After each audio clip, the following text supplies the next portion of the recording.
बिस्मिल्लाहिर्रहमानिर्रहीम, अस्सलामुअलैकुम। कैसे हैं आप लोग सब? उम्मीद करती हूँ आप लोग सब खैर खैरियत से होंगे, हंस रहे मुस्कुरा रहे होंगे। अल्लाह पाक आप सबको इसी तरह हंसता मुस्कुराता रखे नाजरीन, आमीन सुम्मा आमीन। ये है मेरी वो दिल से दुआ जो डेली आप लोगों के लिए लेके आती हूँ। और मैं कौन हूँ ये तो सब आप लोग जानते हैं, आप लोगों की फेवरेट कहकशा फैसल। और आप लोग मुलाहिजा फरमा रहे हैं आपका फेवरेट मॉर्निंग शो जिसका नाम है मुस्कुराती सुबह। जी हाँ जनाब, आप जुम्मे का दिन है आज, जब आप नमाज पढ़ेंगे दुआओं में हमें, हमारे चैनल को और हमारे मॉर्निंग शो को ज़रूर याद रखिएगा, क्योंकि दुआओं से तकदीरें बदल जाती हैं, दुआओं से नसीब बदल जाते हैं। तो क्या पता आपकी दुआओं से हम जिस तरह आसमान की बुलंदियां छू रहे हैं और बुलंदियां छू सकें। आमीन सुमा आमीन। बस दुआओं का इसीलिए कहती हूँ जुम्मे को बार बार कि दुआ जुम्मे में कोई एक ऐसा टाइम होता है, एक ऐसा वक्त होता है जिसमें दुआएं ज़रूर कबूल होती हैं। ये तो हमने जुम्मे के हवाले से बात कर ली। अपने शो की तरफ आपका ध्यान मुतवज्जा करवाना चाहूँगी। आज हमारा जो शो है जनाब वो ख़वातीन के लिए बहुत ही ज़बरदस्त है। ख़वातीन को हो जाते हैं बहुत सारे मसाइल, हड्डियों में दर्द होता है आफ्टर डिलीवरी, जब हम बेबी बॉर्न होता है उसके बाद जो ख़वातीन कमज़ोरी फील करती हैं, हड्डियों का दर्द ऐसा होता है कि एक बच्चे के बाद ही ख़वातीन को लगता है कि यार मेरे तो पैरों में, घुटनों में, कमर में, लोअर पेन,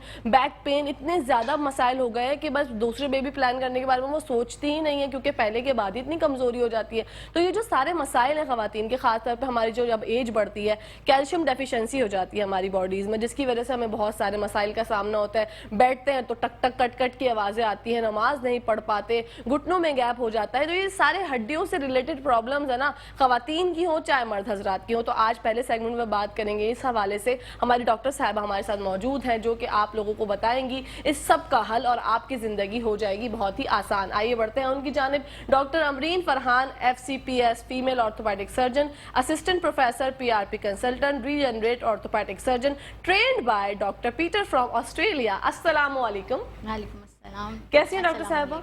जी अल्हम्दुलिल्लाह, खैरियत से है जी बिल्कुल। अच्छा, जैसे कि मैंने जिक्र किया ख़वातीन के मसाइल का डॉक्टर साहबा, तो ख़वातीन में इतनी ज़्यादा तो हड्डियों के मसाइल हो जाते हैं, जैसे कि बेबी के डिलीवरी के बाद, टाइम हमारी जब एज बढ़ने लगती है उसके बाद। तो आप बताइए कि ये क्यों होते हैं सबसे पहले तो, और इससे हम किस तरह छुटकारा हासिल कर सकते हैं? देखिए ख़वातीन में बहुत सारे मसाइल कॉमन होते हैं। एज वाइज अगर हम कैटेगराइज करें तो चाइल्ड बेयरिंग एज जो होती है जिसमें डिलीवरीज़ वगैरह होती हैं, उसमें जो ख़वातीन होती हैं उनके मसाइल डिफरेंट होते हैं। डिलीवरी के बाद अक्सर ख़वातीन को बैक पेन्स होते हैं और उसकी रीज़न ये होती है कि अगर आपको एनेस्थीसिया मिलता है किसी भी किस्म का, जैसे स्पाइनल इंजेक्शंस लगे या फिर आपको फुल एनेस्थीसिया दिया जाए, तो उस इन दोनों सूरतों में थोड़ा स्पाइन को ट्रॉमा होता है। क्योंकि अगर आप जनरल एनेस्थीसिया भी देते हैं तो उसमें आप ट्यूब डालते हैं गले में, उसमें नेक को थोड़ा सा झटका देना पड़ता है। अगर आप इंजेक्शन स्पाइन में लगाते हैं तो उसमें भी डिस्क को थोड़ा सा डैमेज होता है।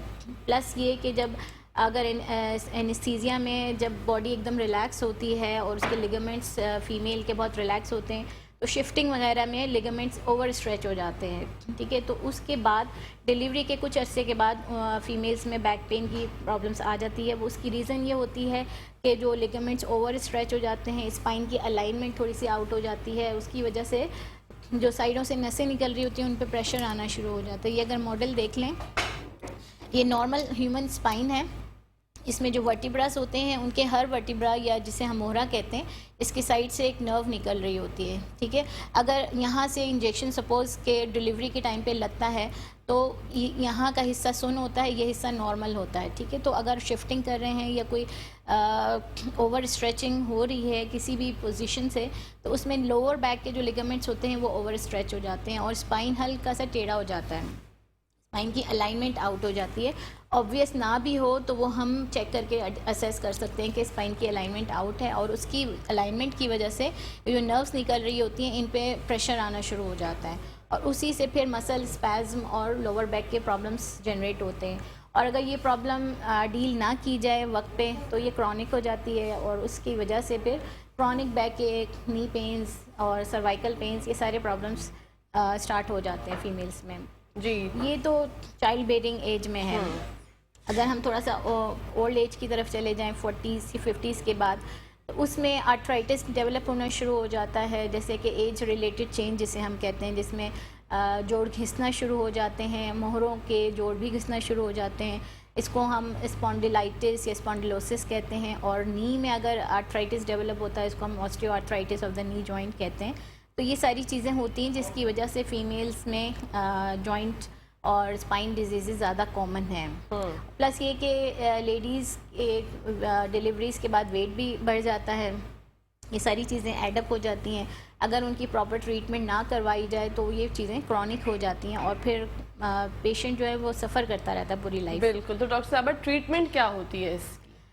ट्रीटमेंट देखें, फ़र्स्ट ऑफ़ ऑल तो मैं ये कहूँगी कि अगर आपको शॉर्ट टर्म हिस्ट्री है, जैसे अगर आपको 2 से 3 हफ़्ते का बैक पेन है, 2 से 3 हफ़्ते का नी पेन है, तो आप पेन किलर्स ले सकते हैं। आप किसी जनरल फिजिशियन से कंसल्टेशन कर सकते हैं और अपनी प्रॉब्लम को डिस्कस कर सकते हैं। लेकिन अगर ये प्रॉब्लम सॉल्व नहीं हो रही और आपकी प्रॉब्लम लंबी होती जा रही है, लाइक 4 वीक 6 वीक, और उसके बाद 2-3 महीने सालों में अगर प्रॉब्लम जा रही है, then you should see some orthopedic consultant. ठीक है, तो उसमें हमें फिर डायग्नोसिस करनी होती है कि प्रॉब्लम है क्या। बाज़ औक़ात नी पेन की प्रॉब्लम के साथ मरीज़ आता है लेकिन उसकी प्रॉब्लम बैक में होती है। ठीक है, तो रेफर्ड पेन्स भी आ रहे होते हैं नी में, तो उसको भी डायग्नोस करना और एक्चुअल रीज़न क्या है प्रॉब्लम की, उसके लिए फिर ऑर्थोपेडिक कंसल्टेंट से इवैल्यूएशन करवाई जाए तो ज़्यादा बेहतर रहता है। तो फिर हम एग्ज़ामिन करके पेशेंट को हम देखते हैं कि क्या मसला ज़्यादा है और उसको उसी लिहाज से डील किया जाता है।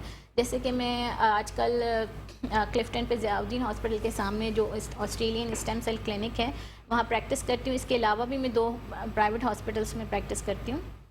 तो वहाँ पे हम लोग ये नई जो ट्रीटमेंट है जिसको हम नई टेक्नोलॉजी कहते हैं, मतलब ये कि न्यू तो नहीं है बट पाकिस्तान में इतनी ज़्यादा कॉमन नहीं है, जिसमें हम PRP और स्टेम सेल ट्रीटमेंट पे वर्किंग कर रहे हैं।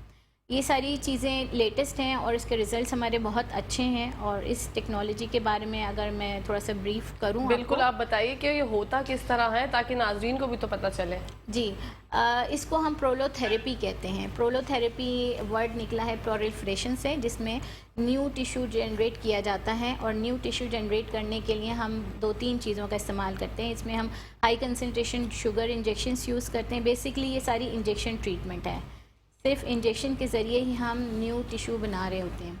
और उसमें हम डेक्सट्रोज यूज़ कर सकते हैं, high concentration dextrose water use करते हैं। इसके अलावा हम PRP जो प्लेटलेट रिच प्लाज्मा होता है वो हम यूज़ करते हैं। थोड़ा सा PRP के बारे में बता दूं। PRP एज़ यू नो कि आजकल डर्मा वाले भी बहुत यूज़ करते हैं, हेयर ट्रांसप्लांट वाले यूज़ करते हैं। वही PRP हम भी रीजनरेशन के लिए इस्तेमाल करते हैं। जैसे कि मरीज़ का ब्लड लेते हैं, उसको मशीन में रख के उसको स्पिन किया जाता है, उसमें से प्लाज्मा या प्लेटलेट सेपरेट किए जाते हैं। ठीक है, प्लाज्मा और प्लेटलेट्स जो होते हैं, प्लेटलेट्स में ग्रोथ फैक्टर्स होते हैं जो बॉडी के हीलिंग सेल्स होते हैं, यानी कि पेशेंट का अपना ही ब्लड उसी के लिए इंजेक्शन के लिए यूज़ किया जाता है। उसमें हम एनेस्थेटिक मेडिकेशन ऐड करके वो हम इंजेक्ट करते हैं। जैसे सपोज़ हम स्पाइन में कर रहे हैं PRP, तो उसमें हम ये जो जॉइंट्स होते हैं स्पाइन के, एक एक जॉइंट में इंजेक्ट किया जाता है और ये स्पाइनस प्रोसेसेस कहलाते हैं, इन दोनों के दरमियान में इंजेक्ट किया जाता है। लोअर बैक में ये SI जॉइंट्स कहलाते हैं, ये बहुत ज़्यादा टेंडर होते हैं। अक्सर फीमेल्स को यहाँ कंप्लेंट्स ज़्यादा होती है और यहाँ पे बहुत सारे लिगामेंट्स होते हैं, लाइक इलियोलम्बर लिगामेंट्स। मैं यहाँ पे नाम नहीं लेना चाहूँगी, जनरल ख़वातीन को इतना आइडिया नहीं होगा, लेकिन ये कि इस एरिया में बहुत ज़्यादा लिगामेंट्स होते हैं जो कि ओवर स्ट्रेच हो जाते हैं। कुछ नर्व्स भी होती हैं, सुपरफिशियल और डीप नर्व्स होती हैं जिसकी कंप्रेशन की वजह से सिम्टम्स आ रहे होते हैं, तो वो हम एक एक लिगामेंट में इंजेक्ट करते हैं। और ये इंजेक्शन स्पाइन के अंदर नहीं लगाए जाते, ये चीज़ भी क्लियर करनी चाहिए कि आप हराम मगज़ में इंजेक्शन नहीं लगता ये। अच्छा, ठीक है, ये जॉइंट्स के ऊपर जो मसल्स जहाँ पे अटैच होते हैं बोन पे, एंथेसिस पॉइंट्स कहलाते हैं, उन पे हम इंजेक्ट करते हैं।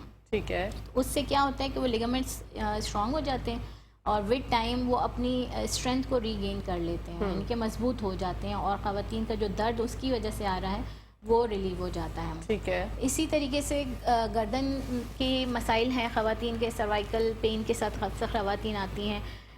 लाइक जैसे किसी को कोई इंजरी हुई हो, कोई एक्सीडेंट हुआ हो, अक्सर ख़वातीन स्लिप होके स्टेयर से गिर गई हैं या लेवल फ्लोर पे गिरी हैं, या फिर कोई एक्सीडेंट हुआ है जिसमें हेड पे इंजरी आती है, हेड एंड कोलिजन होता है, तो उसको हम कंकशन कहते हैं, जिसमें एक झटका गर्दन को और हेड को लगता है जिसकी वजह से लिगामेंट्स ब्रेक हो जाते हैं या टेयर हो जाते हैं या डैमेज हो जाते हैं।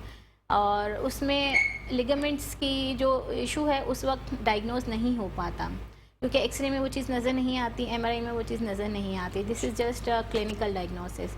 और विद टाइम अगर वो क्रॉनिक हो जाती है तो अक्सर पेशेंट्स 2-2 साल के पेन के साथ हमारे पास आते हैं कि हमें 2 साल से 3 साल से गर्दन का दर्द है या कमर का दर्द है। तो इन सब चीज़ों में हम ये PRP और स्टेम सेल ट्रीटमेंट करते हैं जिसके रिज़ल्ट्स बहुत अच्छे हैं, बहुत प्रॉमिसिंग रिज़ल्ट्स हैं और पेशेंट के सिम्टम्स मैं कह सकती हूँ कि 80-90% बेहतर हो जाते हैं। अच्छा, ये डॉक्टर साहब आपकी बात कंटिन्यू करेंगे। कॉलर है हमारे साथ। अस्सलाम वालेकुम। वालेकुम अस्सलाम। जी भाई, कौन बात करें, क्या पूछना चाहेंगे? हेलो, वालेकुम अस्सलाम। आप टीवी का वॉल्यूम कम कर दें, बंद कर दें बिल्कुल, और अब बात कर लें।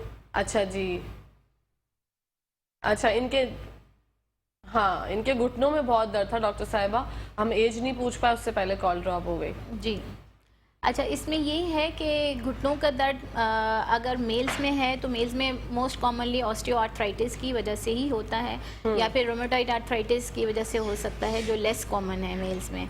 उसको भी एज वाइज कैटेगराइज किया जाता है और प्लस ग्रेड ऑफ आर्थराइटिस क्या है। आर्थराइटिस के लिए मैं थोड़ा सा अगर आपको नी जॉइंट से समझाना चाहूँ, आर्थराइटिस क्या होता है, ये नी जॉइंट का मॉडल है।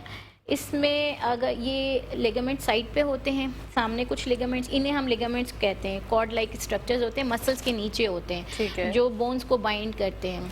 और ये जो आपको अंदर जॉइंट के 2 बोन्स के दरमियान में नज़र आ रहा है, इसको हम मेनिस्कस कहते हैं। ठीक है, तो ये मेनिस्कस ग्लाइडिंग कुशन की तरह होता है हमारी नीज में, जो मूवमेंट में हमारे हेल्प करता है। ठीक है, अगर एज की वजह से या किसी ट्रॉमा की वजह से मेनिस्कस डैमेज हो जाए तो वो फिर आहिस्ता आहिस्ता डीजनरेट हो जाता है, क्योंकि इसकी अपनी ब्लड सप्लाई नहीं होती। मेनिस्कस अपनी ब्लड सप्लाई आसपास की बोन्स से और लिगामेंट से सक करता है। अगर इसका डैमेज हो जाए तो फिर वो डीजनरेट हो जाते हैं, यानी कि डिस्ट्रॉय हो जाता है। और उसके बाद क्या होता है, यहाँ पे स्पेस ख़त्म होना शुरू हो जाती है। अक्सर हम नी के जो एक्सरेज देखते हैं उसमें मीडियल स्पेस ख़त्म हुई हुई होती है, बोन आपस में टकरा रही होती है, तो इसको हम ऑस्टियोआर्थराइटिस कहते हैं। अगर किसी इंजरी से ये चीज़ नहीं हुई तो एज की वजह से भी ये चीज़ें हो जाती हैं ओबीस लोगों में, या फिर किसी की फैमिली हिस्ट्री से भी रिलेशन है इसका। तो उसमें मेनिस्कस जब डैमेज हो जाता है, कार्टिलेज डैमेज हो जाता है, तो बोन टू बोन जब टकराना शुरू करती है और पेशेंट अगर मूवमेंट करता है तो उसको पेन आता है। इसको हम ऑस्टियोआर्थराइटिस कहते हैं। और ऑस्टियोआर्थराइटिस को 4 कैटेगरीज में डिवाइड किया जाता है कि अर्ली आर्थराइटिस है, मॉडरेट आर्थराइटिस है, सीवियर आर्थराइटिस है, ग्रेड 4 आर्थराइटिस कहलाता है। तो उस लिहाज से ट्रीटमेंट डिपेंड करती है कि किस पेशेंट को हमने क्या ट्रीटमेंट देनी है। अर्ली आर्थराइटिस ग्रेड 1, 2, 3 में हमारे पास बहुत अच्छे रिजल्ट हैं स्टेम सेल ट्रीटमेंट के। ठीक है, उसमें हम स्टेम सेल ट्रीटमेंट से बहुत अच्छा पेन रिलीफ अचीव कर सकते हैं। ग्रेड 4 में मैं ये कहूँगी कि ग्रेड 4 में हम सर्जरी ही सजेस्ट करते हैं, क्योंकि ग्रेड 4 में स्टेम सेल के इतने अच्छे रिजल्ट्स नहीं हैं, लेकिन ग्रेड 1, 2, 3 तक बहुत प्रॉमिसिंग रिजल्ट्स हैं। अब मैं स्टेम सेल्स के बारे में थोड़ा सा बता देती हूँ। मैं यही पूछना चाह रही थी आपसे कि ये स्टेम सेल्स का जो ट्रीटमेंट है ये होता किस तरह से है, क्या ये तकलीफ दे है, क्योंकि लोग जो हैं वो डरते हैं, कंफ्यूज हो जाते हैं, तो उनकी क्लैरिफिकेशन के लिए आप ज़रा उनको बताइए डॉक्टर साहब। जी, इसमें यह है कि स्टेम सेल ट्रीटमेंट, जिस तरह मैंने आपको PRP ट्रीटमेंट बताया कि हम ब्लड लेते हैं पेशेंट का और उससे हम प्लेटलेट्स के सेल सेपरेट करके इंजेक्ट करते हैं, इसी तरीके से स्टेम सेल में हम फ़ैट लेते हैं। फ़ैट कहाँ से लेते हैं, टमी की स्किन के नीचे से मरीज़ की हम कैनुला डाल के फ़ैट निकालते हैं, रिमूव करते हैं। उसमें भी कोई सर्जरी इन्वॉल्व नहीं है, लोकल सुन करके हम फ़ैट रिमूव करते हैं कैनुला डाल के सिरिंज के ज़रिए, और उसको फिर हम लैब में प्रिपेयर करते हैं। फ़ैट सेल्स में हमारे प्रोजेनेटर सेल्स होते हैं, कुछ ऐसे सेल्स होते हैं जो उनमें कैपेसिटी होती है कि वो दूसरे सेल्स में कन्वर्ट हो सकते हैं। सपोज़ कि अगर हम नी जॉइंट के अंदर वो सेल्स डालते हैं तो कार्टिलेज सेल्स में कन्वर्ट हो सकते हैं। तो हमारी अपनी बॉडी के हीलिंग सेल्स काम आ सकते हैं हमें रीजनरेट करने के लिए हमारे कार्टिलेज को। तो वो चीज़ हम एक्सट्रैक्ट करते हैं, उसको लैब में प्रिपेयर किया जाता है, सेल्स सेपरेट किए जाते हैं, उसको लिक्विड फॉर्म में PRP के साथ ऐड करके इंजेक्शन फॉर्म में ही इंजेक्ट किया जाता है। तो वो फैट सेल्स जो मरीज़ से निकले हैं वो ही इंजेक्ट होते हैं, और उसमें हमारा थोड़ा सा तरीका डिफरेंट है। स्टेम सेल्स बहुत सारे लोग कर रहे हैं, बट ये कि हम जिस तरीके से कर रहे हैं, हम ना सिर्फ ये कि जॉइंट के अंदर इंजेक्ट करते हैं वो स्टेम सेल्स, बल्कि हम आसपास जो लिगामेंट्स हैं, ये सारे लिगामेंट्स और मसल्स, यहाँ पे कुछ मसल्स अटैच होते हैं जो बहुत पेनफुल होते हैं। मीडियल साइड पे जो नी जॉइंट का एरिया होता है, अक्सर पेशेंट्स में वहाँ टेंडिनाइटिस भी होता है, तो हम उन एरियाज़ में इंजेक्ट करते हैं वो। स्टेम सेल्स, और वो स्टेम सेल्स अंदर जाके हार्वेस्ट होते हैं और कार्टिलेज सेल्स में कन्वर्ट होते हैं।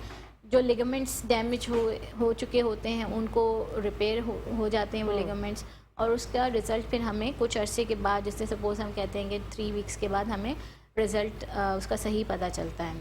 ठीक है। तो जितने भी पेशेंट्स हमने किए हैं उसमें हमारे रिजल्ट्स बहुत अच्छे हैं, और ये एक अच्छा ट्रीटमेंट है जिसमें मैं ये कह सकती हूँ कि आपको कोई कट नहीं आएगा, सिर्फ इंजेक्शन ट्रीटमेंट है, और अब अपने नीज़ को ही लॉन्ग टर्म तक यूज़ कर सकते हैं।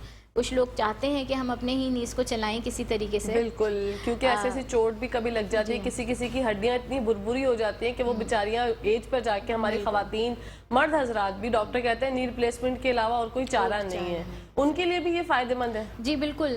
देखिए, नी रिप्लेसमेंट तो मैंने कहा आपको ग्रेड 4 आर्थराइटिस में हम भी सजेस्ट करते हैं कि नी रिप्लेसमेंट ही होनी चाहिए। बट कुछ खवातीन जिनमें अगर उनके कोई मेडिकल इश्यूज इतने ज़्यादा हैं कि वो सर्जरी में नहीं अंडरगो कर सकते, या फिर उनको वो एप्रीहेंसिव इतने ज़्यादा हैं, कुछ पेशेंट्स कहते हैं नहीं हम करवाएंगे ही नहीं सर्जरी, इस तरह के पेशेंट्स में हम उनको हेल्प आउट कर सकते हैं। अगर 100% नहीं तो हम ये कह सकते हैं 40-50% बेहतरी उसमें भी आ सकती है ग्रेड 4 में। लेकिन ग्रेड 1, 2 और 3 में तो बहुत अच्छे रिजल्ट्स हैं। मैं ये कह सकती हूँ कि 80% तो हमारे अच्छे रिजल्ट्स हैं। तो ये चीज़ है, और इसमें ये है कि फ़ीमेल पेशेंट्स मेरे पास बहुत आती हैं, क्योंकि मैं फ़ीमेल ऑर्थोपेडिक में काम करती हूँ। ज़्यादातर मेल्स ही हैं हमारी फील्ड में, लेकिन फ़ीमेल्स बहुत कम हैं। तो मेरे पास जो पेशेंट्स हैं वो ज़्यादातर फ़ीमेल्स ही हैं, और डेफिनेटली फ़ीमेल्स के एक इश्यूज़ नहीं होते, मल्टीपल इश्यूज़ के साथ आती हैं। तो ये ऐसी ट्रीटमेंट है जिसमें हम उनको बहुत अच्छा पेन रिलीफ प्रोवाइड कर सकते हैं, तो इसको सोचना चाहिए। और अगर किसी को जैसे मज़ीद इन्फॉर्मेशन चाहिए तो मेरी फेसबुक पे भी हूँ, मैं यूट्यूब पर भी हूँ, डॉक्टर अमरीन फ़रहान के नाम से सर्च किया जा सकता है। प्लस ये कि जहाँ मैं ऑस्ट्रेलियन स्टेम सेल क्लिनिक में वर्किंग करती हूँ तो यहाँ भी रब्ता किया जा सकता है, मेरे साथ अपॉइंटमेंट बुक हो सकती है, फिर मैं असेस करके फिर बता सकती हूँ कि क्या ट्रीटमेंट इनके लिए ज़्यादा बेहतर है। हर मरीज़ की ट्रीटमेंट अलहदा होती है, एक ट्रीटमेंट सबके लिए एप्लीकेबल नहीं होती, तो ये चीज़ है। बिल्कुल, डॉक्टर साहब का नंबर्स भी स्क्रीन पे चल रहे होंगे, अगर आपको रब्ता करना है तो आप उनसे रब्ता भी कर सकते हैं, नंबर्स स्क्रीन पे चल रहे हैं। डॉक्टर साहब, सबसे अहम बात जैसे कि आपने कहा कि ख़वातीन मेरी बहुत ज़्यादा पेशेंट्स हैं, क्योंकि जेंट्स हजरात जो हमारे डॉक्टर साहब होते हैं उनके पास हम जाते तो हैं लेकिन हम फ्री होकर बात नहीं कर पाते, तो एक ये भी बहुत अच्छा पॉइंट है। इसी के साथ साथ एक और पॉइंट हमारी ज़िंदगियों में आ जाता है अचानक से उछल कर, उसको कहते हैं ब्रेक। तो जनाब, ब्रेक का टाइम हो गया है, कहीं जाएगा मत, देखते रहिए मुस्कुराते सुबह।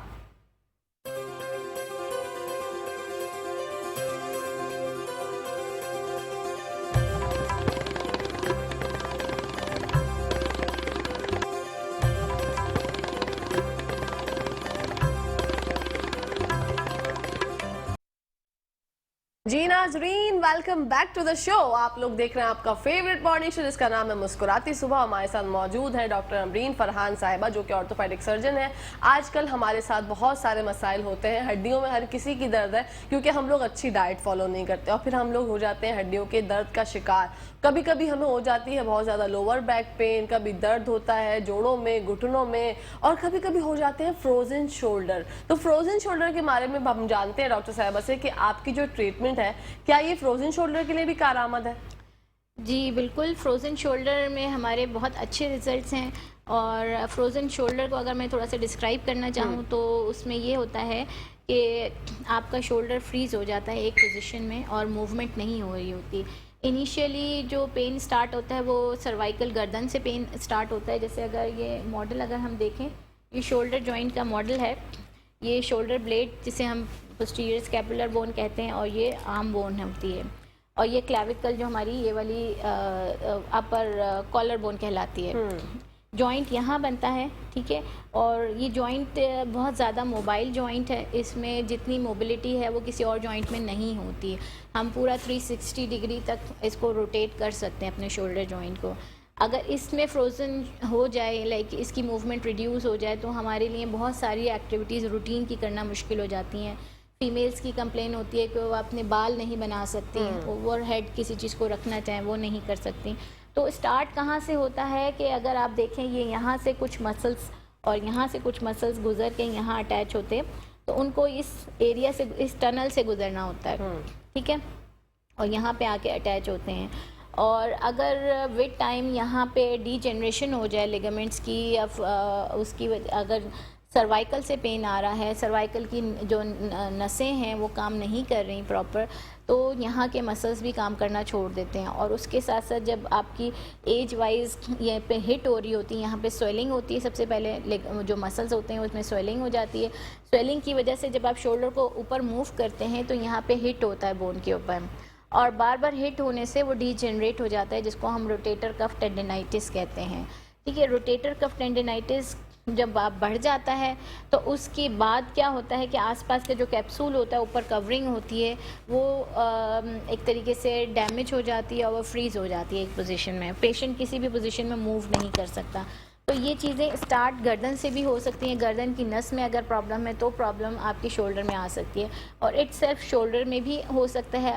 बाज़ औक़ात जो स्पोर्ट्स के लोग हैं, स्पोर्ट्स में काफ़ी इंजरीज होती हैं, उसमें रोटेटर कफ डैमेज हो जाता है, पार्शियल टेयर्स होते हैं, कंप्लीट टेयर्स होते हैं। इसमें भी मैं यही कहूँगी कि शोल्डर की कुछ ही एक आध प्रॉब्लम्स हैं जिसमें सर्जरी रिकमेंडेड होती है। अगर आप 90% प्रॉब्लम्स को देखें तो उसमें हम विदाउट सर्जरी ये चीज़ें हैंडल कर सकते हैं। और इसमें भी PRP और स्टेम सेल्स के बहुत प्रॉमिसिंग रिजल्ट्स हैं, जिसमें हम इस तरह मैंने बताया कि हम लिगामेंट्स को रिपेयर कर सकते हैं, जो टेंडिनाइटिस है उसको हम डैमेज को कवर कर सकते हैं, और उसके लिए हमें सर्जरी या ओपन करने की भी ज़रूरत नहीं है, सिर्फ इंजेक्शन ट्रीटमेंट होती है। और उसमें हम एक एक लिगामेंट को जब रीजनरेट करते हैं तो उस शोल्डर की मूवमेंट्स भी बेहतर हो जाती है। इसके साथ साथ हम बाज़ औक़ात हमें गर्दन को भी साथ में हैंडल करना पड़ता है। तो अगर आपकी गर्दन की मूवमेंट भी बेहतर हो रही है, शोल्डर की मूवमेंट भी बेहतर हो रही है, तो पेशेंट की आधी से ज़्यादा प्रॉब्लम सॉल्व हो जाती है। बिल्कुल, तो ये एक बहुत अच्छा ट्रीटमेंट है शोल्डर प्रॉब्लम्स के लिए भी। बिल्कुल। तो सर्वाइकल जो पेन होता है लोगों को बहुत ज़्यादा, उसकी भी अजियत झेलनी पड़ती है जी। उसके लिए भी कारामद है? जी बिल्कुल। सर्वाइकल में देखें बहुत सारे, अगर मैं ये कहूँ कि जो लोग ऑफिस वर्कर्स हैं या कंप्यूटर यूज़र्स हैं या मोबाइल यूज़र्स हैं, तो उनको आप एक ही पोजीशन में प्रोलॉन्ग सिटिंग करनी पड़ती है। मोबाइल अक्सर आजकल तो यंग जनरेशन में भी बहुत ज़्यादा है कि वो लोग गर्दन झुका के बहुत देर तक मोबाइल जब करते हैं, तो आपके जो फर्स्ट और सेकंड वर्टिब्रा है, देखिए हमारा जो स्कल है वो और फर्स्ट वर्टिब्रा एक यूनिट के तौर पर वर्क करता है, और जो सेकंड से सारे लोअर वर्टिब्रास एक यूनिट में वर्किंग करते हैं। जब आप गर्दन को टर्न करते हैं तो पहला मोरा इस स्कल के साथ मूव करता है, और इसकी ये जॉइंट जो है ये सबसे ज़्यादा मोबाइल जॉइंट होता है फर्स्ट वर्टिब्रा और सेकंड वर्टिब्रा के दरमियान। तो अगर आप गर्दन की पोजीशन सही नहीं रख रहे हैं, कंप्यूटर वर्किंग कर रहे हैं या कोई इस तरह की वर्किंग कर रहे हैं, जैसे कुछ ख़वातीन सिलाई वगैरह का काम करती हैं, वो भी गर्दन झुका के बहुत देर तक वर्किंग कर रही होती हैं, तो उनके यहाँ के लिगामेंट्स डैमेज हो जाते हैं। जो फर्स्ट और सेकंड वर्टिब्रा के दरमियान में लिगामेंट्स होते हैं वो रिलैक्स हो जाते हैं, ओवर स्ट्रेच हो जाते हैं, और फिर उनको टक टक की आवाज़ें आती हैं गर्दन बेंड करने पर। उन कहती हैं हमें आवाज़ें आ रही हैं, उनको बहुत ज़्यादा हेडेक्स स्टार्ट हो जाते हैं। इसके साथ साथ और प्रॉब्लम्स जिसमें वर्टाइगो है और हेडेक्स हैं, माइग्रेन की लोग कंप्लेंट के साथ हमारे पास आते हैं, लेकिन उनको प्रॉब्लम सर्वाइकल की होती है। तो ये सारी चीज़ें हैं, इसको डायग्नोस करना सबसे पहले इम्पॉर्टेंट है। और उसके बाद जब हम इन PRP ट्रीटमेंट या स्टेम सेल ट्रीटमेंट के ज़रिए इन लिगामेंट्स को रीजनरेट कर देते हैं, तो इनके बहुत ज़्यादा इश्यूज़ कवर हो जाते हैं। अब ये देखें, इस एरिया में गर्दन के इस हिस्से में ब्रेन स्टेम होता है, जो स्कल के अंदर ब्रेन हमारा स्पाइनल कॉर्ड के साथ अटैच है, वो पोर्शन हमारा यहाँ पे आता है। और ब्रेन स्टेम से बहुत सारी चीज़ें कंट्रोल होती हैं, आपकी डाइजेस्टिव सिस्टम कंट्रोल होता है, हार्ट रेट कंट्रोल होता है, ब्रीदिंग कंट्रोल होती है। तो अगर अपर सर्वाइकल की प्रॉब्लम्स होती हैं तो ये सारे इश्यूज़ पेशेंट्स को होते हैं। उनको हार्ट बीट भी कभी ज़्यादा होती है, blood pressure up and down भी होना स्टार्ट हो जाता है, और उनको डाइजेस्टिव प्रॉब्लम्स भी होती हैं। तो ये सारी चीज़ें सर्वाइकल से ही आ रही होती हैं, और इसको डायग्नोस करना बहुत इम्पॉर्टेंट है। और बहुत सारे पेशेंट्स मेरे पास ऐसे आते हैं जो 2-2 साल से इस प्रॉब्लम में मुब्तला हैं, और वो दवाइयाँ बहुत सारी वो पूरी लिस्ट ऑफ दवाइयाँ होती हैं उनके पास कि हम 2 साल से ये सारी दवाइयाँ डिप्रेशन की भी खा रहे हैं, सर दर्द की भी खा रहे हैं, नींद की भी खा रहे हैं। तो ये सारी दवाइयाँ वो खाने के बाद उनको और उनके साइड इफ़ेक्ट्स होना शुरू हो जाते हैं। अक्सर पेशेंट्स को मैदा डिस्टर्ब हुआ होता है, किडनी के इफ़ेक्ट्स होना शुरू हो जाते हैं। तो ये एक ऐसी ट्रीटमेंट है जिसमें आपकी बॉडी रीजनरेट कर रही है, आपकी अपनी बॉडी के हीलिंग सेल्स आपकी अपनी बॉडी को जब रीजनरेट कर रहे हैं तो आपके अपने प्रॉब्लम सॉल्व हो रहे हैं। बिल्कुल। और उसमें आपको फिर दवाइयाँ भी लेने की ज़रूरत नहीं पड़ती। हमारे ट्रीटमेंट के बाद दवाइयों की मिकदार बहुत कम हो जाती है, कभी कभार लेने की ज़रूरत पड़ती है। तो ये चीज़ एक ऐसी है जिससे हर बंदा फ़ायदा उठा सकता है, मैं ये कहूँगी। बिल्कुल डॉक्टर साहब, तो ये प्रोसीजर जो है इस पर कितना टाइम लगता है आपको, और एक दफ़ा में हो जाता है या इसकी कुछ सेटिंग्स होती हैं, आपके पास आना पड़ता है? जी, इसमें ये है कि एक तो प्रोसीजर जो है वो पीआरपी का प्रोसीजर 1 से 1.5 घंटे का प्रोसीजर है। ठीक है। उसी सेम टाइम पे ब्लड एक्सट्रैक्ट किया जाता है, सेम टाइम पे उसको स्पिन किया जाता है मशीन में और उसी वक्त इंजेक्ट किया जाता है। तो 1 से 1.5 घंटे का प्रोसीजर होता है, लेकिन हम बहुत ज़्यादा एरिया एक साथ नहीं करते। जैसे अगर हम किसी की सर्वाइकल की प्रॉब्लम है, बैक की भी है, हम सर्वाइकल का एरिया करेंगे, फिर लोअर बैक का एरिया करेंगे, तो ये चीज़ें होती हैं। तो उसके साथ साथ जब हम स्टेम सेल करते हैं, स्टेम सेल थोड़ा सा लंबा प्रोसीजर है, उसमें 4 से 5 घंटे लगते हैं, लेकिन वो भी एक ही दिन में हो जाता है, या हम उसको 2 दिन में भी कर सकते हैं। और पीआरपी के लिए हम ये कहते हैं कि 2 से 3 सेटिंग होनी चाहिए, जो कि हम 4 to 6 वीक्स के गैप से करते हैं पेशेंट्स के लिए। तो आइडियली 2 से 3 सेटिंग पीआरपी की होती हैं, और जो स्टेम सेल ट्रीटमेंट है उसका हम रिपीट करते हैं तो 1 साल या 1.5 साल के बाद रिपीट करते हैं। ओके। तो ये एक ऐसी ट्रीटमेंट है, लेकिन स्टेम सेल में हम 3 मंथ्स तक उसी पैकेज के अंदर ट्रीटमेंट देते हैं, जिसमें हम बूस्टर पीआरपी का भी यूज़ करते हैं। तो ये वेरी करता है, हमें चीज़ों को पहले डायग्नोस करना होता है कि प्रॉब्लम कितनी है, कितनी ट्रीटमेंट चाहिए, तो उस लिहाज से मरीज़ देख के हम उसको गाइड करते हैं।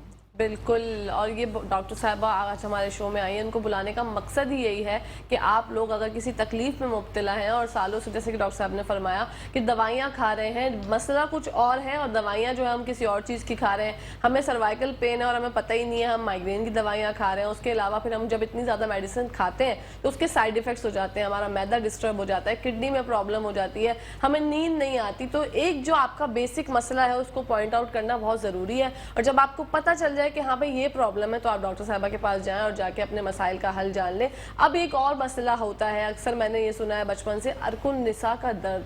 डॉक्टर साहबा, ये दर्द जो है ये एक तो ये होता क्या है, और इसमें मतलब लोग कहते हैं ये कमर से शुरू होता है पैर तक जाता है, इसकी क्या डिटेल है, और इसमें आपकी जो ये ट्रीटमेंट है कि किस कदर जो है कारआमद साबित होगी? जी बिल्कुल। अरकुन निसा को मैं डायग्नोज मतलब उसकी डेफिनेशन आपको बता देती हूँ कि हम उसको डिफ़ाइन किस तरह कर सकते हैं। मैंने जिस तरह बताया कि ये नसें निकल रही होती हैं, हर मोहरे के पास से नसें निकलती हैं, अपर सर्वाइकल से नसें निकल के आपके आर्म्स में आ रही होती हैं। इसी तरीके से लोअर बैक की जो L4-5 की ये नसें होती हैं, ये सारी निकल के यहाँ से और लेग में जा रही होती हैं। बिल्कुल डॉक्टर साहब, इसकी पूरी डिटेल अभी आप आपसे दोबारा से लेते हैं। एक कॉल आ गई है आपके लिए। हेलो, अस्सलाम वालेकुम। जी वालेकुम सलाम। जी मेरे भाई, बात बताइएगा। बहन, मसला ये है कि मेरे जो है वो नेक में बहुत ज्यादा पेन होता है, मैं मोबाइल ज्यादा यूज करता हूँ। आवाज नहीं आ रही, प्रॉपर आवाज नहीं आ रही आपकी। आई थिंक कुछ प्रॉब्लम है। हेलो, अस्सलाम वालेकुम। जी वालेकुम सलाम। जी, अब मेरी आवाज आ रही है? जी भाई अब आ रही है, बताइए।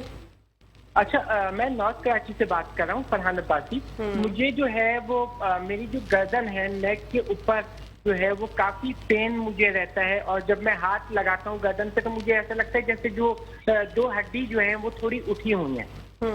अच्छा, वो या तो मेरा जो है वो मोबाइल का यूज ज्यादा है शायद इसलिए है, और सेकंड ये कि मेरा जो लेफ्ट आर्म जो है मुझे इसमें बहुत ज़्यादा पेन है। मैं मतलब इसको मूव नहीं कर सकता, अगर मैं पॉकेट में हाथ डालना चाहूँ या मैं जो हूँ वो पीछे पीठ की तरफ हाथ करूँ तो बहुत पेन होता है।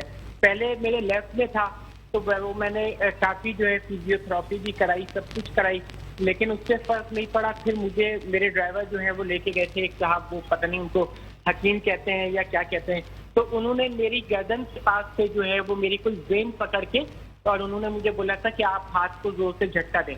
तो उस दिन से आज तक मुझे वो पेन नहीं हुआ, मेरा सीधा हाथ तो बिल्कुल सही हो गया। ठीक है। अच्छा डॉक्टर साहब, आप कुछ पूछना चाहती हैं, इनसे मालूम करना चाहती हैं? कितनी लंबी हिस्ट्री है, कितने अरसे से इनको प्रॉब्लम है, क्या वो प्रॉब्लम कम्प्लीटली सॉल्व हो गई? अच्छा, आपको कितने टाइम से ये मसला है भाई? मेरी बहन, इसको मेरे ख्याल में, मुझे जहाँ तक याद पड़ता है 4-5 साल तो हो गए। अच्छा, आपकी एज क्या है? मेरी 42। 42? जी। ओके, ठीक है, आप हमारा प्रोग्राम देखें, डॉक्टर साहब से पूछ के आपको बताते हैं। Thank you so much for calling. अल्लाह हाफिज। जी मैम। अच्छा, इनके केस में ये है कि जिस तरह इन्होंने बताया कि वो कंप्यूटर वर्क इनका ज़्यादा है, तो कंप्यूटर वर्क अगर आप एक ही पोजीशन में बहुत लॉन्ग आवर्स तक करते हैं तो उसमें आपकी नेक का जो कर्व होता है वो डिस्टर्ब हो जाता है। जैसे अगर मैं एक्सप्लेन करना चाहूँ तो हमारी जो नेक होती है उसमें सी शेप कर्व होता है। अगर हम गौर से देखें तो हमारा सी बन रहा होता है पीछे नेक की तरफ। अगर बहुत सारे लोग जो गर्दन झुका के वर्किंग कर रहे हैं तो उसमें जो कर्व होता है वो पहले स्ट्रेट होता है और फिर रिवर्स होना शुरू हो जाते हैं, यानी कि रिवर्स सी बन जाता है। एक तो फॉरवर्ड सी होता है, आगे की तरफ सी बना हुआ है, और एक उसको पहले न्यूट्रल होगा, स्ट्रेट हो जाएगा। स्ट्रेटनिंग जिसे अक्सर एक्सरे में बताया जाता है कि एक्सरे में स्ट्रेटनिंग नज़र आ रही है, यानी कि मसल स्पैज़्म नज़र आ रहा है। फिर वो रिवर्स में जाना शुरू हो जाता है और वो हंच बैक बन जाती है, जिसको कैमल में हंच जिस तरह बना हुआ होता है, इस तरह की नेक्स हो जाती हैं। ये उन लोगों में होता है जो बहुत अर्ली एज से बहुत ज़्यादा कंप्यूटर या मोबाइल यूज़ करते हैं या गर्दन झुका के बहुत देर तक वर्किंग करते हैं, तो उनका जो स्पाइन है उनकी अलाइनमेंट ख़राब हो जाती है। ठीक है। अब स्पाइनल सर्वाइकल स्पाइन के अंदर स्पाइनल कॉर्ड भी मौजूद है, उसकी एक नेचुरल टेंडेंसी है कि वो फ्लेक्सिबल है और कर्व के साथ ये जा बात रही है। कंटिन्यू करेंगे। डॉक्टर साहब, एक और कॉल आ गई है। अस्सलाम वालेकुम। अस्सलाम वालेकुम। जी वालेकुम अस्सलाम। जी बहन, अपना मसला बताइए। सबा। जी जी सबा, जी, ये मुझे डॉक्टर साहब से बात करनी थी। बिल्कुल सुन रही हैं, आप बताइए। हाँ जी, ये मेरे 3 बच्चे हुए हैं, मुझे कमर में बहुत पेन होती है ना, ऑपरेशन से हुए हैं। ठीक है, पहले मैं सोऊं, उठूं, बैठूं तो बहुत ज्यादा पेन होती है। ठीक है, ठीक है। आप हमारा प्रोग्राम देखें, हम आपको बताते हैं। Thank you so much for calling. Doctor साहब, कुछ पूछना चाहती हैं आप सभा से? नहीं, बस मैंने सुन ली इनकी सुन ली ना, बस ठीक है। Thank you so much for calling Saba. अल्लाह हाफिज। जी मैम, पहले वो वाले भाई का सवाल, हाँ, फिर इनका सवाल। उनका ये है कि अब उनके नॉर्मल पहले तो एक्सरे करवाने होंगे, फिर हम ये देखेंगे कि उनको मोस्ट लाइकली जिस तरह उनकी हिस्ट्री है उसमें फर्स्ट और सेकंड वर्टिब्रा की जो जिस तरह मैंने आपको बताया था कि लिगामेंट्स डैमेज हो जाते हैं, वही प्रॉब्लम उनकी भी लगती है, और उसके साथ साथ उनकी सर्वाइकल अलाइनमेंट आउट है। तो उसके लिए भी ट्रीटमेंट यही हम करेंगे। अगर वो कंसल्ट करना चाहें तो बिल्कुल एवेलुएशन करवाएं आके पहले ओपीडी में, और उसके बाद उनको ट्रीटमेंट उसी लिहाज से सजेस्ट की जाएगी। अब ये देखें, सर्वाइकल जिस तरह आपने अर्कुनिसा की बात की, अर्कुनिसा में पेन लेग में जाता है, इसी तरह जो इनको गर्दन से हाथों में आ रहा है वो भी अर्कुनिसा ही है, लेकिन अर्कुनिसा उसको कहा नहीं जाता, सिर्फ अर्कुनिसा लेग पेन को ही कहा जाता है। तो ये आम में पेन रेडिएट करना ये भी गर्दन की नसों से ही रिलेटेड है। ठीक है। अगर ये जो नस से निकल रही हैं उस पर ओवर प्रेशर है, वो वहाँ के मसल स्टिफ हुए हुए हैं, तो पूरा पेन शार्प शूटिंग पेन आपके आर्म तक आ सकता है, आपके हाथों में नमनेस आ सकती है, आपके मसल्स वीक हो सकते हैं। बातों का अक्सर पेशेंट कंप्लेंट करते हैं कि वो कप नहीं पकड़ सकते, चीज़ें हाथ से छूट के गिर जाती हैं, ट्रेम्बलिंग हो रही होती है पेशेंट्स की। तो ये सारी चीज़ें नसों से रिलेटेड हैं, नर्व की प्रॉब्लम होती है जो कि गर्दन से निकल रही हैं। तो मेन प्रॉब्लम उनका गर्दन का है और उसकी वजह से पूरे आर्म में उनको पेन आ रहा होता है।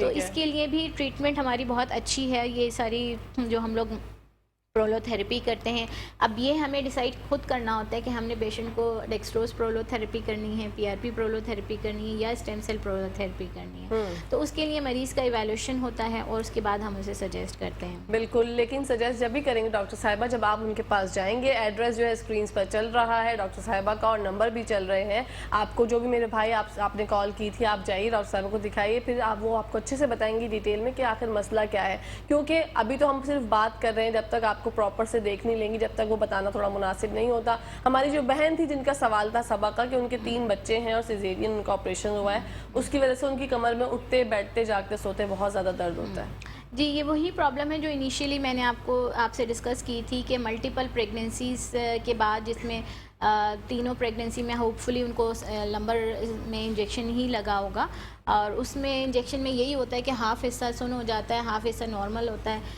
जब शिफ्टिंग करते हैं और वो शिफ्टिंग के दौरान भी ओवर स्ट्रेच हो जाते हैं और डिस्क को भी थोड़ा बहुत ट्रॉमा होता ही है। तो उसके बाद वो लिगामेंट जब ओवर स्ट्रेच होते हैं तो वो अपनी रिगेन नहीं कर पाते स्ट्रेंथ को, और लिगामेंट जब ओवर स्ट्रेच रहते हैं तो फिर वो पेन में कन्वर्ट हो जाते हैं और वो क्रॉनिक हो जाता है उनका पेन। तो उसमें भी हम ट्रीटमेंट यही है, देखें अगर शॉर्ट हिस्ट्री है और अगर हमें एक्सरे से इवैल्यूएशन से लगे कि प्रॉब्लम इतनी ज़्यादा नहीं है तो हम भी मेडिसिन सजेस्ट करते हैं शॉर्ट हिस्ट्री है तो, और फिजियोथेरेपी भी करवाई जा सकती है। लेकिन अगर प्रॉब्लम पुरानी है तो उसको फिर हमने रीजनरेट करना होता है, लिगामेंट्स को रीजनरेट करते हैं, उसमें फिर इंजेक्शन ट्रीटमेंट वर्किंग करती है। ठीक है। तो उसमें भी यही है कि प्रॉब्लम कितनी पुरानी है, कितनी ज़्यादा है, उसका इवैल्यूएशन ज़रूरी है। बिल्कुल बहुत ज़रूरी है। इसी के साथ साथ कॉल भी आ गई है, वो भी बहुत ज़रूरी है। अस्सलाम वालेकुम। जी वालेकुम। जी वालेकुम जी। अस्सलाम। मुझे डॉक्टर साहब से मालूम करना था कि मेरे घुटने में जो है वो अच्छा, बहुत ज़्यादा आवाज़ बहुत गैप कम आ गया। रही है आपकी। अब आ रही? जी जी फरमाइए। जी, मुझे ये पूछना था कि मेरे घुटने में जो है वो बहुत ज़्यादा गैप आ गया है और ये जो है मुझे 3 साल से मसला है, तो मैं अलग अलग दिखा भी चुकी हूँ। 1 साल मैंने एक डॉक्टर से करवाया, लेकिन मुझे कोई ज़्यादा फर्क नहीं लग रहा। अब ये हो गया है कि अब मैं बिल्कुल सीढ़ी नहीं उतर सकती हूँ और ज़्यादा मैं झुक भी नहीं सकती हूँ। मेरी कमर में भी काफ़ी पेन रहता है और ठीक मेरे है। 3 सीजर हो चुके हैं। एज क्या है इनकी? आपकी एज क्या है? मेरी 40। 40। ठीक है मेरी प्यारी बहन, आप हमारा प्रोग्राम देखें, आपको बताते हैं ब्रेक के बाद। अभी ब्रेक आ गई है, ब्रेक पर जाने का टाइम हो गया जनाब, तो कहीं जाएगा मत, देखते रहिए मुस्कुराती सुबह।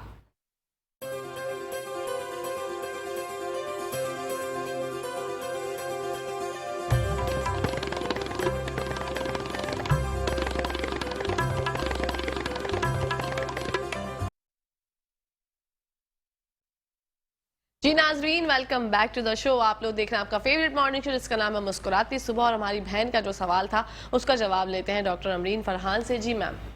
जी, खातून ने कहा कि उनको घुटनों में बहुत तकलीफ है और उनकी एज 40 बताइए। गैप आ गया है हाँ, घुटनों गैप में। आ गया है। अब देखें इसमें 40 की एज में यूजुअली ऑस्टियोआर्थराइटिस नहीं होता।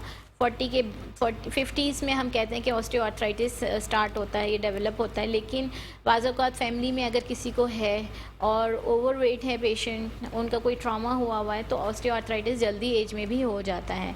और उसमें भी वही बात सारी ये है कि कार्टिलेज डैमेज हो जाता है, गैप ख़त्म हो जाता है। गैप आ गया नहीं होता, ये एक कहना चाहिए कि टर्म यूज़ होती है कि गैप आ गया। गैप आता नहीं है, गैप ख़त्म हो जाता है। जो कार्टिलेज, अगर हम किसी के एक्सरे करवाएं तो कार्टिलेज हमें एक्सरे में नज़र नहीं आता, तो हमें स्पेस नज़र आती है, खाली स्पेस। और वो जब कार्टिलेज डैमेज हो जाता है तो इसका मतलब है कि वो स्पेस ख़त्म हो गई है, हड्डी हड्डी से टकराने लगती है, तो गैप ख़त्म हो गया। हम नॉर्मल टर्म ये है कि गैप ख़त्म हो जाता है। और उसकी भी यही है कि अब इन्होंने मुझे ये एक बात और कही कि इनको बैक की भी प्रॉब्लम है, कमर की भी तकलीफ़ है और घुटनों की भी तकलीफ़ है। तो ये देखना पड़ेगा कि ज़्यादा तकलीफ़ कहाँ से आ रही है। बाज़ औक़ात घुटनों की प्रॉब्लम, जैसे इनकी एज इतनी नहीं है 40 में, हो सकता है इनको घुटनों की प्रॉब्लम ज़्यादा ना हो, कमर से इनको सारी तकलीफ़ आ रही हो। क्योंकि मैंने जैसे स्टार्ट में बताया था कि कमर का दर्द रेडिएट करता है घुटनों में। बाज़ औक़ात प्रॉब्लम कमर में होती है, पेशेंट कंप्लेन के साथ आता है कि घुटनों में तकलीफ़ है और घुटनों में इतना मसला नहीं होता। तो वही वाली बात है कि मरीज़ एवेलुएशन करवाए, आके हमें चेकअप करवाएं, एक्सरेज हम करेंगे, फिर हम क्लिनिकल चेकअप करेंगे। उसके बाद हम सजेस्ट कर सकते हैं कि आया उनको बैक की प्रॉब्लम ज़्यादा है या कि घुटनों की प्रॉब्लम ज़्यादा है और उनके लिए ट्रीटमेंट ऑप्शन क्या है। देखिए ट्रीटमेंट ऑप्शंस बहुत सारे हैं। ऑस्टियोआर्थराइटिस में, अर्ली आर्थराइटिस में पेन किलर्स हम सजेस्ट करते हैं, जिस तरह मैंने बताया कि शॉर्ट हिस्ट्री है तो हम पेन किलर्स दे सकते हैं। फिजियोथेरेपी बहुत अच्छा रोल प्ले करती है, बट अगर उससे प्रॉब्लम बढ़ जाए तो फिर इंजेक्शन ट्रीटमेंट है, और उसके बाद अगर स्टेज 4 डिजीज़ हो जाए तो फिर सर्जरी की ऑप्शन आते हैं। तो ये सारे स्टेजेस हैं और हमें ये देखना होता है कि पेशेंट किस स्टेज में फॉल कर रहा है और उसकी ओवरऑल हेल्थ कैसी है। ठीक है, अगर ओबीस पेशेंट हैं तो उसमें डेफिनेटली आर्थराइटिस जल्दी एज में हो जाता है, तो ये एक चीज़ है। तो इनसे यही मैं कहूँगी कि आके ओपीडी में विज़िट कर सकती हैं। बिल्कुल बिल्कुल विजिट कीजिए। एक और कॉलर है हमारे साथ। अस्सलाम वालेकुम। वालेकुम अस्सलाम। जी भाई, कौन बात कर रहे हैं, मसला बताइएगा। सैयद इसरार हुसैन क्या कराची से। जी भाई बताइएगा, क्या आप मालूम करना चाहते हैं। बाजी मैं ये बात करनी है, हमारा बच्चा है एक, उसके दिमाग में पानी था, बचपन से जनाह में अस्पताल में इलाज कराया था। अभी उसका मसला है गर्दन का और कमर का, न बैठ सकता है, मतलब उसका हड्डियों का कोई मसला है, उस बारे में बात करनी डॉक्टर साहब से। ठीक है, बच्चे की ठीक है। एज क्या है? जी, बच्चे की उसके एज क्या बारे में है? मैंने बच्चे की एज क्या है? उम्र कितनी है? एज उसकी 7 साल है। 7 साल है। पैदाइशी मसला था या पैदाइश के बाद मसला हुआ? पैदाइशी प्रॉब्लम थी या पैदाइश के बाद प्रॉब्लम हुई है हड्डियों वाली? ये जब पैदा हुआ था ना, दिमाग में पानी था, जनाब ने डॉक्टर रखा, जब वहाँ से लेके आए फिर उस वक्त वो न गर्दन खड़ी कर सकता है न बैठ सकता है, मतलब हड्डियों का उसको बहुत मसला है, कभी हाथ ऐसे टेढ़ा कर लेता है कभी सीधा कर। ठीक है भाई, अब हमारा प्रोग्राम देखें, डॉक्टर साहब आपको बता रही हैं। Thank you so much for calling. अल्लाह हाफिज। जी मैम। अच्छा, इस केस से मैं थोड़ा सा ये बताना चाहूँगी, इन्होंने कहा कि दिमाग में पानी भर गया था, अर्ली एज की बात बता रहे हैं, जी, पैदाइश के वक्त, और उसके बाद प्रॉब्लम शुरू हुई। तो ये प्रॉब्लम थोड़ी सी डिफरेंट है, इसमें ब्रेन को ही डैमेज हुआ हुआ है। ठीक है, अगर पानी भरा हुआ है तो डिलीवरी के वक्त या पैदाइश के वक्त उनके ऑक्सीजन लेवल कम हुआ होगा, और उसकी वजह से जो उस वक्त डैमेज हुआ है डिलीवरी के टाइम पे, वो फिर उसकी वजह से उनकी लेग्स में, हाथों में ताकत नहीं रही है और वो बैठ नहीं सकते। तो ये प्रॉब्लम गर्दन और कमर का नहीं है, ये प्रॉब्लम ब्रेन का है। तो ब्रेन की प्रॉब्लम के लिए हम ये ट्रीटमेंट नहीं करते। जिस तरह मैंने बताया कि हम जॉइंट्स के लिए वर्किंग करते हैं, तो ब्रेन का मसला अलहदा है। ये इनको चाहिए कि न्यूरोलॉजिस्ट से ही कंसल्ट करें। मेरे ख्याल में इनको के बच्चे को सीपी या सेरेब्रल पैल्सी का केस है ये, तो इनको न्यूरोलॉजिस्ट के पास जाना चाहिए। बिल्कुल भाई, आपने सुन लिया होगा आपके सवाल का जवाब। अच्छा मैम, हम जो बात कर रहे थे अरकुन निसा के दर्द के हवाले से, वो तो रह ही गया, उसके ऊपर आते हैं दोबारा से। जी बिल्कुल। देखिए, अरकुन निसा एक कॉमन टर्म है, जिसको भी बैक पेन होता है और कहते हैं या तो मोहरों का प्रॉब्लम है या अरकुन निसा है। ठीक है, अरकुन निसा को डायग्नोस करना बहुत आसान है, कोई इतना डिफ़िकल्ट नहीं है। अगर एक शार्प शूटिंग पेन जो बैक के या बटक से स्टार्ट होके नीचे फीट तक जा रहा है, उसको हम अरकुन निसा कहते हैं। ठीक है, और वो पेन ऐसा होता है कि आप किसी भी पोजीशन में पेशेंट को रिलीफ नहीं मिलता, और ये एक एक्यूट प्रॉब्लम होती है। लेकिन अगर कमर के क्रॉनिक पेन चल रहा है, वो कहते हैं कि हमें मोहरों का प्रॉब्लम है, अरकुन निसा चल रहा है। अरकुन निसा सालों साल तक इस तरीके से नहीं चलता। उसमें ये होता है कि खुद अरकुन निसा अगर है भी इनिशियली किसी मेट्रो वन न्यूज़, हर की खबर।